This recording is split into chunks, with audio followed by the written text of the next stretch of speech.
The desert road. The wind dragged a veil of dust across the canyon floor, sharp as grit on teeth. A mule brayed against the heat, hooves crunching gravel. The rider hunched forward, his hat brim cutting shadow across a face carved by years. His silence was heavier than the sun, heavier than the desert itself. Then, faint, almost lost to the wind, a cry. Thin, small, human. The rancher pulled the reins. The mule stilled, ears twitching. The sound came again, carried ragged on the dry air. He slid from the saddle, boots sinking in powdery dust, and moved toward a cluster of scrub caught against a tumble of rock. The cry choked off into silence. For a heartbeat, only the wind remained, and then eyes, wide, frightened, glistening from the shadows of the brush. A little girl crouched there, barefoot, knees scraped raw, her dress torn to ribbons by thorns. Her arms clutched something tight against her chest.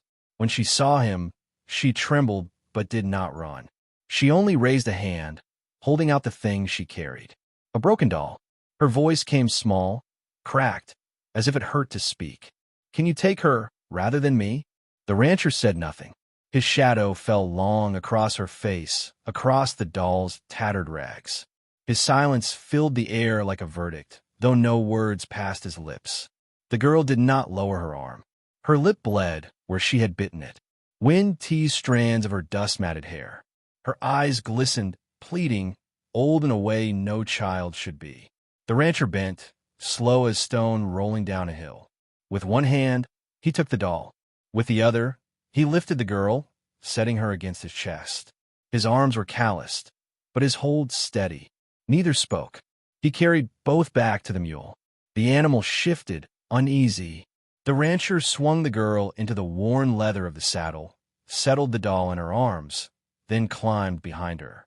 The mule set off, hoofs tapping the rhythm of silence against the road. The girl clutched her doll as if it were the only bone of the world left unbroken. For long miles she said nothing, and he asked nothing. The sun slid lower, burning the ridges into jagged black teeth against the sky. Shadows stretched thin across the trail. At last, her voice broke the silence, quiet as a prayer. They came last night. The rancher's gaze did not shift. His eyes remained on the road ahead. My pa tried to fight. They shot him. Mama screamed, and they took her. Her voice wavered, catching against something jagged inside her. They laughed, said they'd come back for me, but they were drinking. I ran. The doll's cracked face tilted against her chest. She stroked it, as if soothing it instead of herself. The rancher's hands tightened slightly on the reins. His silence thickened, but his posture shifted, a weight settling, a choice forming somewhere behind his eyes. They'll find me, she whispered. They always find folk. Mama said so. Wind howled low across the mesa. The mule's ears flicked, restless. The rancher's eyes flicked once toward the ridgeline. For a breath, against the shimmer of heat, a shape moved. Rider, then gone.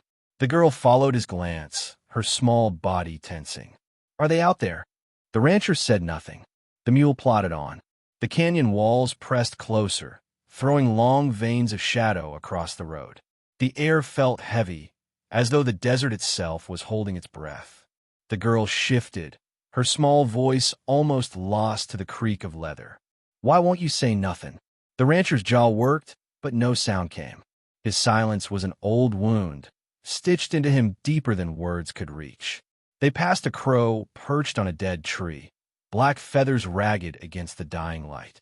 The bird croaked, harsh, like a warning, then took to the air, circling above them before vanishing down the canyon. The girl pressed closer to him, whispering into the dust. I'm cold. He shifted his coat around her shoulders. It hung heavy, swallowing her small frame. The doll peered out from its folds, its painted eyes cracked, its smile gone. Behind them, far off, the faint echo of hooves carried down the canyon. The girl heard it too. Her breath hitched, fast and sharp. She turned in the saddle, eyes wide, scanning the horizon behind. Nothing, only dust and fading light. Still, the rancher's hand brushed the butt of the revolver under his coat, fingers curling there like roots in earth. The mule trudged forward, slow, steady, each step loud in the tightening silence. The sun slid behind the ridges, leaving the canyon in a wash of red shadow. The wind stilled. Only the sound of hooves, near or far, or only memory, lingered. The girl laid her head against the rancher's chest, whispering words he did not answer. "Don't let them take me." The rancher rode on, silent, carrying the girl and the doll, carrying the weight of both into the coming dark. The town of Ashwater. The mule's hooves struck the main street of Ashwater with hollow thuds, each step stirring dust that curled in the dying light. Doors cracked open. Curtains twitched. The town watched. A child in a torn dress sat slumped in the saddle, a broken doll clutched in her arms. Behind her, the rancher rode, shoulders broad, face cut from stone. His silence carried like thunder down the empty street. A dog barked once, sharp and startled, before slinking back beneath a porch. The saloon doors banged as the rancher pushed through, the girl clinging close to his side. Smoke stung the air. Piano notes stumbled and broke when eyes turned toward the door. Dice froze on the table. Whiskey glasses hung in midair. In the corner, shadows leaned together, rough men with vulture feather charms dangling from their hats. Their laughter died when they saw him. One tilted his head, squinting through the haze. "Hell," the man muttered, voice thick. "Ain't he supposed to be dead?" The rancher's boots struck wood with each step, slow, steady. He guided the girl to a table near the back, settled her into a chair. She held the doll to her chest, eyes wide beneath his coat that still hung heavy on her shoulders. He stood beside her, hand resting on the chair, gaze fixed on nothing. The barkeep, an old man with a scar down his jaw, cleared his throat. "What'll it be?" The rancher lifted 2 fingers. "Water. Nothing else." The barkeep nodded quick and vanished into the back. The piano player pretended to play, notes stumbling like broken bones. Whispers rippled across the room. A name floated low, almost too soft to catch. Brand. The sheriff appeared in the doorway, badge tarnished, shoulders bowed beneath years he had not asked for. He pushed through the smoke, eyes shifting to the girl, then back to the silent man, standing watch over her. "Best not stay long," the sheriff said low. His voice carried the weariness of dust storms and shallow graves. "Word is, Red Vultures are coming. They're after her. They'll burn this town to the ground to take what they want." The rancher gave no answer. His hand brushed the girl's hair from her face. The sheriff leaned closer, his voice breaking into a plea. "I can't hold 'em off. Not with what few I got left. You'd do better moving on. Tonight." Before, the doors swung wide again. The vultures' laughter spilled into the saloon like smoke. 4 of them, boots dirty with travel, pistols swinging from belts scarred with notches. They filled the room with the smell of sweat and iron.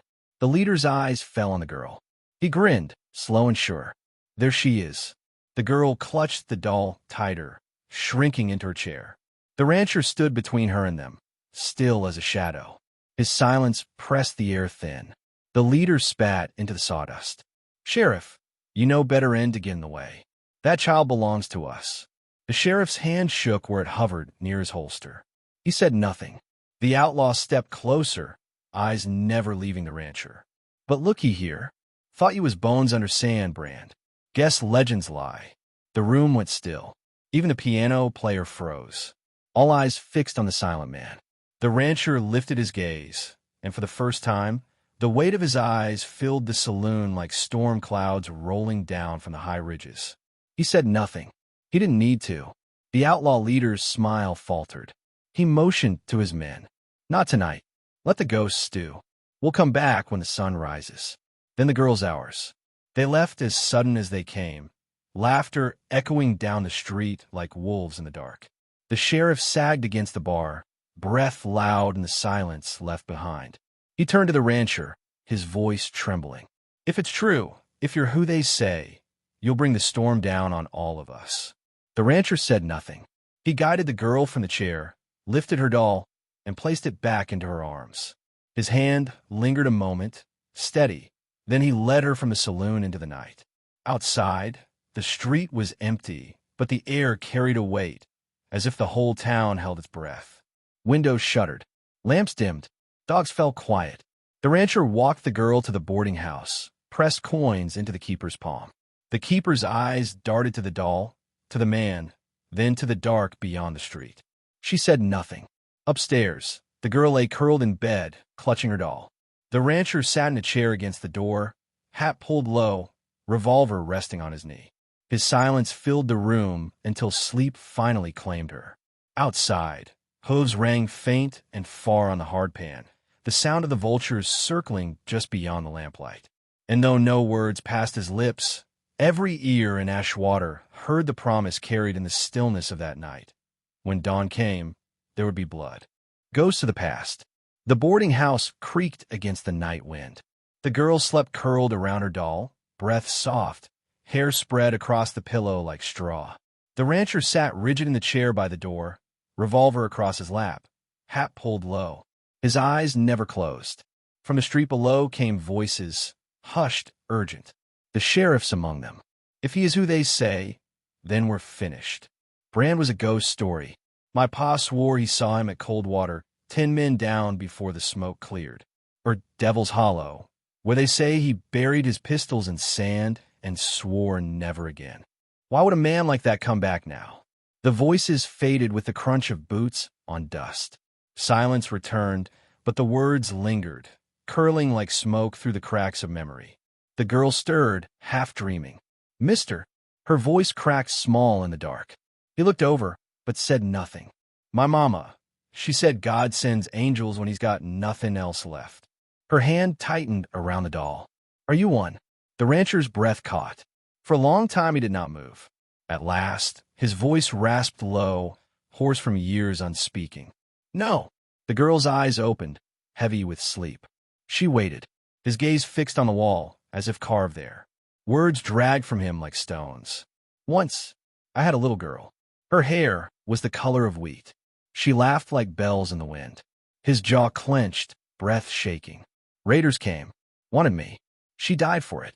Her mother, too." The room thickened with silence. The girl's hand reached across the quilt, small fingers brushing his calloused ones. "Then maybe," she whispered, "God sent you for me." His head bowed. The revolver gleamed dull in lamplight. His silence returned, heavier than before. Below, a sudden crash shattered the stillness, glass breaking, men shouting. The rancher was on his feet in an instant, hat pulled low, revolver ready. He cracked the door open and looked down to the street. The Red Vultures had returned. Torches lit the night in flickers of fire. A barn smoldered near the edge of town, smoke rising thick and black. Townsfolk cowered in doorways, pulled children inside. The outlaws rode slow, making a spectacle of their power. Laughter cut sharp through the flames. The leader's voice carried, "By sundown tomorrow, the girl's ours. You give her, we leave your town standing. Deny us." He flung the torch into the dirt, sparks scattering. "Ashes." The rancher closed the door, set the bar across it, and sat again. The girl's eyes watched him wide and fearful, the doll cradled tight. "They'll burn it all," she whispered. His silence answered. When dawn broke, smoke still hung over Ashwater. Chickens clucked nervously in their pens. Wagons leaned against blackened posts. The townsfolk moved like shadows. The sheriff found him outside the boarding house, watching the horizon. "They mean it," the sheriff said. His voice trembled. "I can't stop them. Not alone. Hell, even with the town, I can't." The rancher's eyes never left the horizon. "Best you take the child and go. Let the rest of us be." Still no answer. The sheriff's jaw worked. "You think you can fight him? One man against a dozen? Against men who kill for pleasure?" The rancher turned, and the weight of his stare made the sheriff flinch. But the rancher said nothing. That night, when the town slept uneasy, the rancher left the girl safe in her bed and walked alone to the ridge above Ashwater. The desert spread out before him, endless and empty, bathed in pale moonlight. He dropped to one knee, fingers digging at the earth until nails split. Dust and rock gave way to cold steel. From the ground, he pulled an old revolver, its barrel dulled by sand, its grip worn smooth by years. Beside it lay a long rifle wrapped in oilskin, the leather cracked but intact. He stared at them as if at ghosts risen from their graves. For a long time he did not touch them.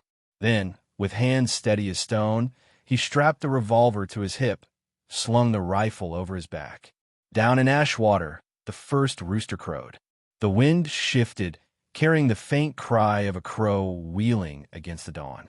Back at the boarding house, the girl opened her eyes to see him standing in the doorway, shadow cut across the room. The gun belt hung at his side. The rifle rested in his hand. She pushed herself up, doll pressed her chest, eyes wide with awe and fear. "You're going to fight him," she breathed. The rancher's silence held, but in the hush of that moment, his answer was clear. The showdown at Ashwater. Dust rose in the dawn light, a rolling cloud kicked up by hooves. The Red Vultures came in numbers, torches swaying.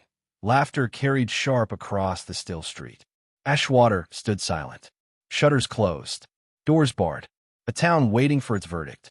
The girl clung to the rancher's coat, her doll trapped tight in her arms.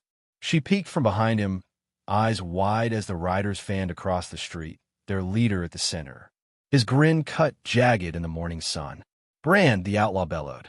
"Ghost of man, you can't outrun your shadow. Give us the girl, or choke on what's coming."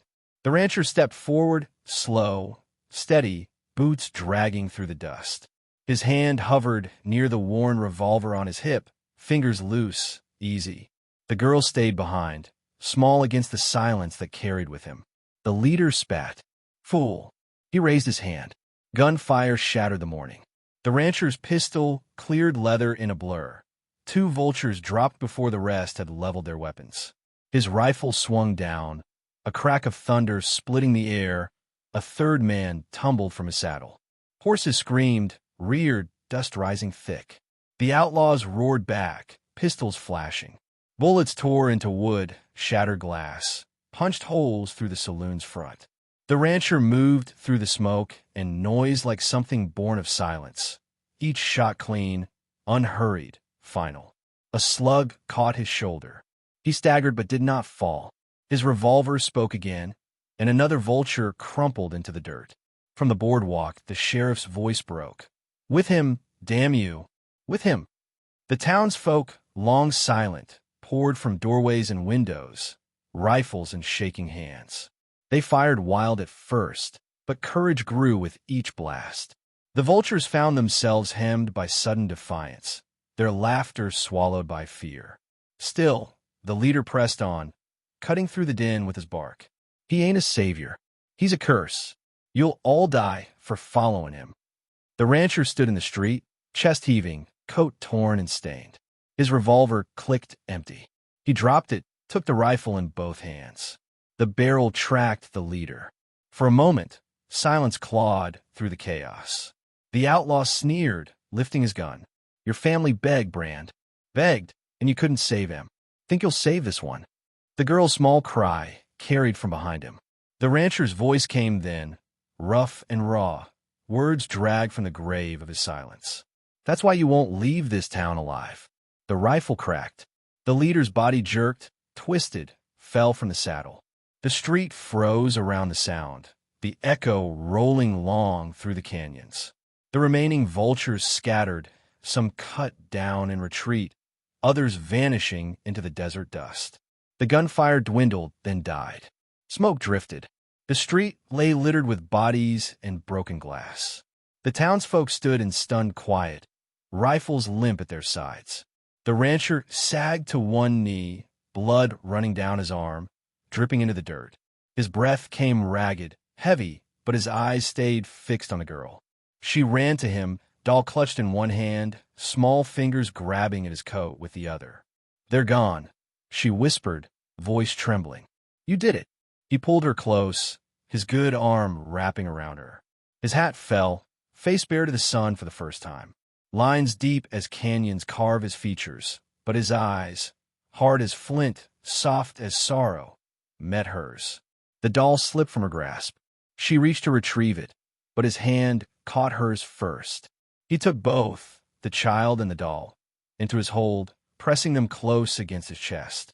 The sheriff stepped forward, hat in hand, voice low with awe. "Some say you died years back. Some said you swore never again. But I reckon legends don't get to choose. The rancher did not answer. His silence was enough. The sun climbed higher, burning the dust to gold. The girl leaned against him, safe, her doll resting between them. And in the hush that followed, the old storyteller's voice rose, carried by memory, carried by time. Some say he vanished after that day, the girl beside him, riding into the burning horizon. Others whisper his bones rest under Ashwater soil. But all agree, when the vultures came, one man stood, and the silence of his justice is remembered still.